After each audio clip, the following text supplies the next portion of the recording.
Regarde le patron, regarde le patron. Ah, la classe. Ah, ça sort, hein. Nickel. Nickel. Bon, d'accord. Bon, monsieur Grand Deal, comment allez-vous? Attends, je vais la refaire. Alors, bonjour les auditeurs de Clément Chris. Je suis avec un artiste qui vient de l'Est de la France. Alors, invité mystère, avant de dire ton nom, que fais-tu à Paris? À Paris, on est venu tourner un clip de notre dernier tube. Voilà, on est venu tourner un clip et puis qui va sortir d'ici 15 jours pour annoncer notre tournée en France, quoi. Voilà. D'accord. Invité mystère. Oh, on dirait Pascal Obispo, tu l'as jamais dit? Ouais, c'est moi. C'est toi? En fait, c'est moi. D'accord. Alors, peux-tu nous dévoiler ton identité? Voilà. Eh bien, c'est Grand Gilles. Bonjour à tous. Et Ça va. ça va, Grand Gilles? Ça va et toi? Bien? Bien, bien. Alors, qu'est-ce que tu fais à Paris? À Paris, tu vois, on est venu voir chercher la pluie parce que nous, ça fait 15 jours qu'on crève de chaud. Donc voilà. Et puis sinon, on est venu tourner un petit clip dans les alentours de Montmartre parce que l'endroit est super sympa, quoi. Donc voilà. Donc on est là 2 jours et on repart mercredi. D'accord. Je te donne rendez-vous tout à l'heure parce que je vais mettre sur mon Facebook, mais en mode je pense que je suis public, hein. C'est bon. Je pense que je suis en public.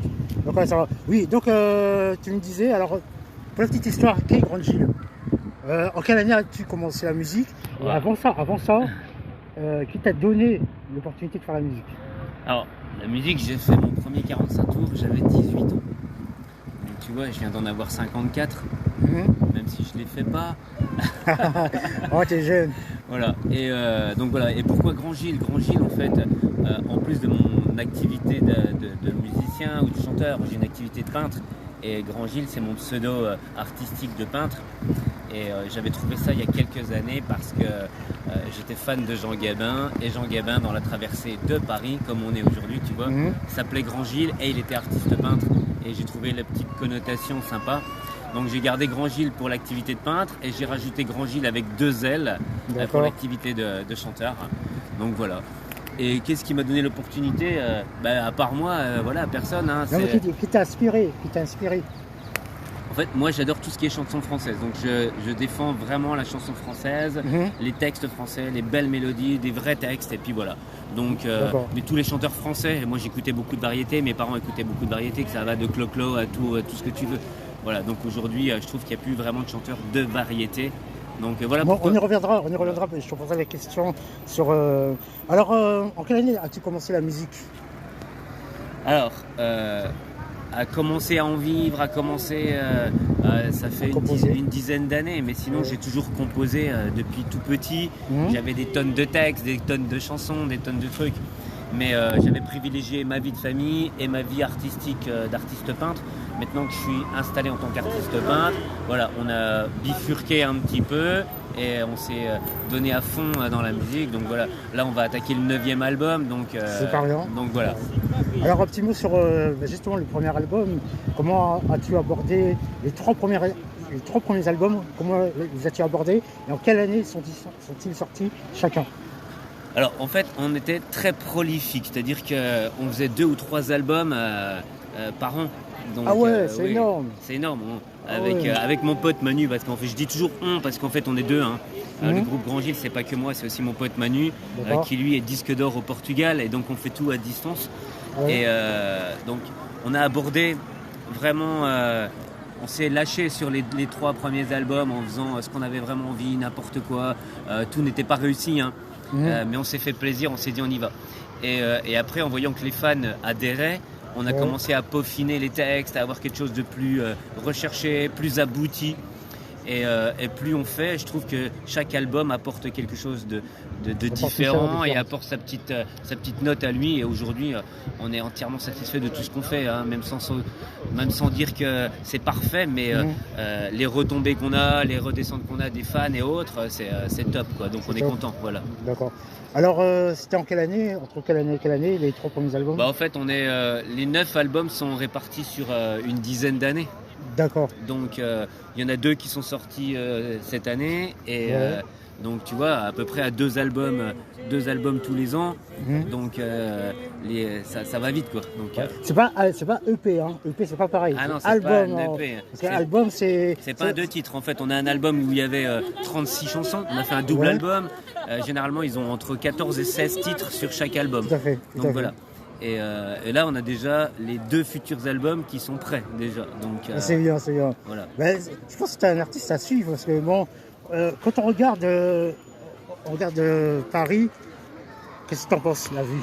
Ah, mais moi j'adore Paris. T'adores? Alors j'adore Paris pour être de passage. Pour y vivre, non. Pour y vivre, non. Moi j'aime bien mon côté campagne, tranquille, être posé, pouvoir Paris, me relaxer. C'est les voilà. affaires. La famille, ma femme et tout ce qui va avec. Ici, Paris, c'est les affaires. On vient 2 jours, 3 jours et on dégage. Voilà. C'est pour ça que j'ai saisi l'occasion pour te Ah donner ouais, mais là, c'était interview. vraiment l'opportunité et tout. Ça s'est super bien goupillé. Voilà. Alors, parlons de manière de ton actualité. Donc, le tournage du clip. Alors, le tournage du clip, en fait, on va faire une chanson que les gens connaissent qui s'appelle On dévoile, qui est une chanson qui montre comment les gens se cachent derrière des masques, comment ils se cachent derrière des opinions et autres. Et le but de cette chanson, en fait, c'est de montrer aux gens, en fait, tu vois, comment ils sont réellement dans la vie, tu vois, comment ils sont réellement dans la vie, et comment ils vont se dévoiler. Donc la chanson, c'est ça, c'est faites tomber les masques, montrez votre vraie personnalité, et vous verrez, ça va mieux se passer, ça va bien, ça va être cool. Ne vous cachez pas derrière des opinions, derrière des masques, ne montrez pas qui ne vous êtes pas. Donc voilà, cette chanson s'appelle On dévoile, et on va faire un clip, voilà, qui va être super sympa sur cette idée de montrer comment vous êtes en vrai à l'intérieur. Voilà. D'accord. Est-ce que, comme la question est posée, est-ce que tu écris pour d'autres artistes? J'ai écrit, mais je porte malheur en fait. J'ai écrit en fait pour Charles Aznavour une chanson, je l'ai rencontré. D'accord. Et avant que la chanson puisse se faire, il est mort. Oh merde. J'ai écrit pour Johnny Hallyday, en fait, une chanson que j'ai écrite pour lui. Je l'ai rencontré, j'y ai montré. On a écouté et en fait il m'a dit c'est dans les tuyaux, on va s'en occuper, et 6 mois après il était mort. Donc en fait peut-être qu'aujourd'hui je pourrais écrire pour Maître Gims, ça arrangerait peut-être beaucoup de monde. Bah oui, étant donné que... Alors, je rebondis sur la question, pour quel artiste aimerais-tu composer? Alors cite-moi 2 hommes et 2 femmes, et pourquoi? Alors j'aimerais faire une chanson pour Céline Dion parce que vocalement je trouve que c'est top, et passer derrière Jean-Jacques Goldman, ça serait l'idéal. En fait, ce serait vraiment pour l'ancienne génération. Tu vois, j'aimerais Lara Fabian, enfin toutes ces femmes à voix. J'aime beaucoup Isabelle Boulay, qu'on entend moins, une Canadienne qu'on entend beaucoup. J'aime bien son grain de voix, donc j'aimerais bien. Pour les mecs, en fait, Patrick Fiori, bien sûr Florent Pagny, Obispo. J'ai rencontré Obispo, j'ai rencontré Soprano, tout ça. Obispo, j'y avais écrit un album entier, 14 chansons. On devait se recontacter et tout, et puis finalement la vie fait qu'il vous oublie. Hein. Mais à part ça, les 3/4 et 99% des chansons, je préfère les garder pour moi. Parce qu'en fait, pour moi, elles sont belles, et je les trouve tellement belles que j'ai pas envie de les donner aux autres. C'est clair, c'est clair. Si quelqu'un doit réussir avec une de mes chansons, autant que ça soit moi. Aux autres, ça c'est toi. Donc voilà. D'accord. Voilà. Donc on va arriver sur la fin de cette micro-interview. Voilà. Donc là, tu viens pour le tournage de ton clip. Donc, qui est dans l'équipe du tournage du clip? En fait, je vais être clair, j'en sais strictement rien. D'accord, mais tu me diras prochainement. J'en sais rien parce que c'est une équipe à qui je fais confiance, c'est une équipe à qui j'ai fait déjà le premier clip.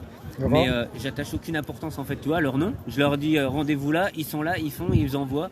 Mais j'ai même pas leurs infos, rien du tout. Ça viendra. Et mon acolyte en fait, Manu, qui est au Portugal, qui fait partie du groupe, hein, puisqu'il chante avec moi dans le groupe aussi. On salue alors. Voilà, Manu Campos. Et il était en concert donc au Portugal ce week-end, donc il n'a pas pu venir. Il devait faire partie du clip, donc on va le faire tout seul. Mais voilà, mais l'équipe du clip, j'en ai aucune idée. Je sais même pas qui sont les figurants, rien. J'attends. Ah, ça viendra. C'est ça, on fait le côté artiste, on s'en fout et on se laisse porter. D'accord. Alors peut-être des artistes de la Réunion, peut-être aussi de la Réunion, des îles. Si jamais t'ont contacté. Est-ce que des artistes de la Réunion, ça pourrait te dire de composer pour eux? Ah, mais moi je suis ouvert à toute proposition. Tu es ouvert à tout? Je suis ouvert à tout.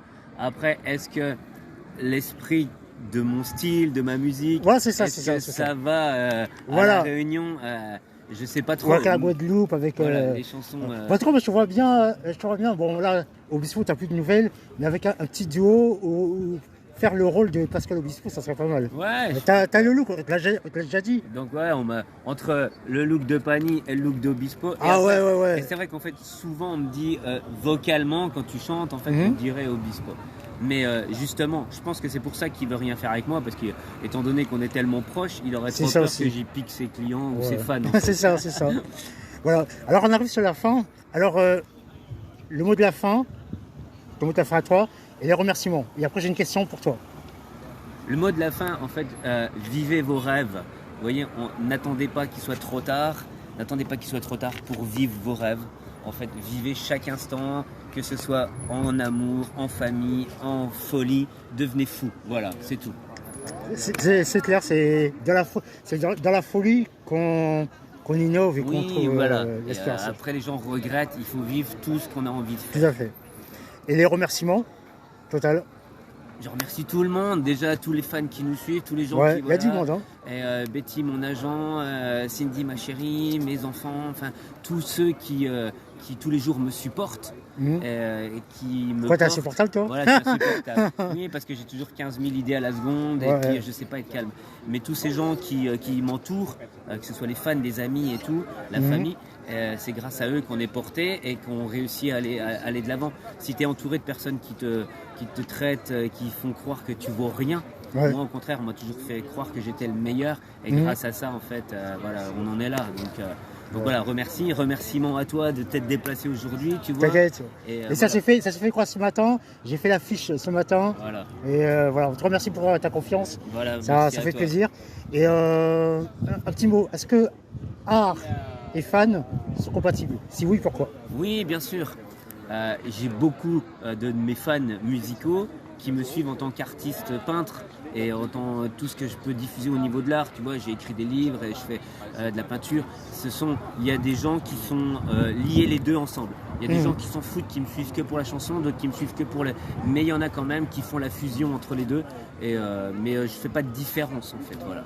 Ouais, d'accord. Ben, je te remercie, Gilles, pour cette interview. Et je vous laisse sur cette superbe art. Je sais pas ce que tu en penses. Ça, c'est de l'art, ça. Oui, ça, c'est en fait, c'est quoi? Ce sont des gens, tous les cadenas que vous avez à Montmartre, en fait, c'est les gens qui sont amoureux. Oui. Ils viennent, ils mettent leur nom entre eux, amoureux, et ils ferment et ils jettent la clé. Ça veut dire qu'en fait, leur amour est éternel et jamais ne sera cassé. Jamais. Et donc, ils font un vœu en même temps. Voilà. Je pense que mon nom est là, mais bon, ça restera secret. Voilà. Et je pense que le nom de Grande Gilles est là, mais ça restera secret. Voilà, il y en a partout. Merci à tous, et je vous laisse sur le Sacré-Cœur. À bientôt. Merci à tous.